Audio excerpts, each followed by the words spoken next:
কোন অবস্থাতে নামাজ ত্যাগ ইসলামে অ্যালাউড না। আপনি লক্ষ্য করুন, নামাজ আপনি দাঁড়িয়ে পড়তে পারছেন না, ইসলাম বলে বসে পড়ো। বসে পড়তে পারছেন না, আল্লাহ বলেন শুয়ে পড়ো। শুয়ে শুয়ে আপনি হাত পা নাড়াতে পারছেন না, ইসলাম আপনাকে নির্দেশ করছে মনে মনে তুমি নামাজ আদায় করো। আপনাকে ওযু করে নামাজ পড়তে হবে, ওযু করতে পারছেন না, ইসলাম বলে তুমি তায়াম্মুম করো।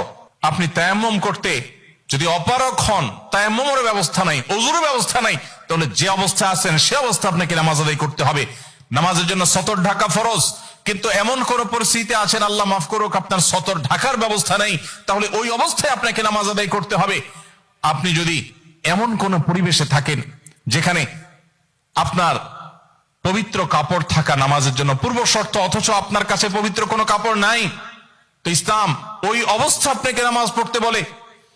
কেবলার দিকে ফিরে নামাজ পড়া ফরজ, কিন্তু কেবলা কোন দিকে আপনি জানেন না, জানার কোনো উপায় নাই, কাউকে জিজ্ঞেস করেও জানার ব্যবস্থা নাই, আপনার কম্পাসেরও সার্ভিস আপনার কাছে নাই, কোনোভাবে কেবলানের উপর আপনি করতে পারছেন না। এইরকম পরিস্থিতিতে অনুমান করে এই দিকে কেবলা হতে পারে ধারণা করে সেই দিকে ফিরে নামাজ পড়তে হবে, তারপর আপনাকে নামাজ আদায় করতে হবে। ভাইরা আমার, নামাজের গুরুত্ব এত বেশি বুঝেছেন সাহাবা ইকরাম যে যুদ্ধের মধ্যে, রণাঙ্গনের মধ্যে পর্যন্ত তীর এসে লেগেছে পায়ে, কিন্তু নামাজ ছাড়েননি। ওমর রাদিয়াল্লাহু তাআলা আনহু খলিফাতুল মুসলিমিন, তিনি বলেছেন লা হাজ্জা ফিল ইসলাম লিমান তারাকাস সালাহ, যে ব্যক্তি নামাজ ছেড়ে দেয়, যে ব্যক্তি নামাজ পড়ে না, এর ইসলামে কোনো অংশ নাই, সে নিজেকে মুসলিম দাবি করবার কোনো অধিকার নেই।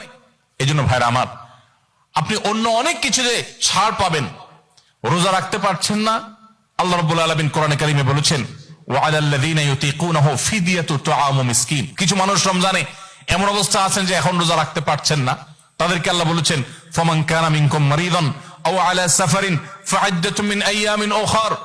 কেউ যদি অসুস্থতার কারণে, সফরে থাকার কারণে রোজা রাখতে কষ্ট হয়, তাহলে সে রমজানের রোজা না রেখে এই কয়েকটা রোজা, যেগুলো সফর কিংবা অসুস্থতার কারণে, কারো জ্বর হয়েছে, অসুস্থ হয়েছেন, রোজা রাখাটা টাফ হচ্ছে, তার পানি পান করতে হবে, তাকে মেডিসিন নিতে হবে, না হলে তার বিপদ হতে পারে, এইরকম সিরিয়াস পর্যায়ে অসুস্থ হলে আল্লাহ তাআলা তার জন্য কোরআনে বিধান দিয়েছেন সে এই রোজাগুলো ভেঙে রমজানের বাইরে অন্য সময় রোজা রাখতে পারবে। আর যদি কারো রোজা রাখার ক্ষমতা একেবারে শেষ হয়ে যায়, ওয়া আলাল্লাযীনা ইউতীকুনাহু ফিদিয়াতু তুআমু মিসকিন, কারো রোজা রাখার একেবারে ক্ষমতা নেই, তিনি অসুস্থ হয়ে পড়েছেন, বার্ধক্যজনিত কষ্টে তিনি বয়সের শেষ প্রান্তে এসেছেন, রোজা রাখতে পারেন না, আর এই ব্যক্তির জন্য রোজার বিকল্প হিসাবে খাদ্য বিতরণ করতে বলা হয়েছে। মিসকিনকে, একজন মিসকিনকে একদিনের খাবার দিয়ে দিলে একটা রোজার বিকল্প হয়ে যায় এইরকম ব্যক্তির, যে ব্যক্তির রোজা রাখার ক্ষমতা নাই বার্ধক্যজনিত কারণে।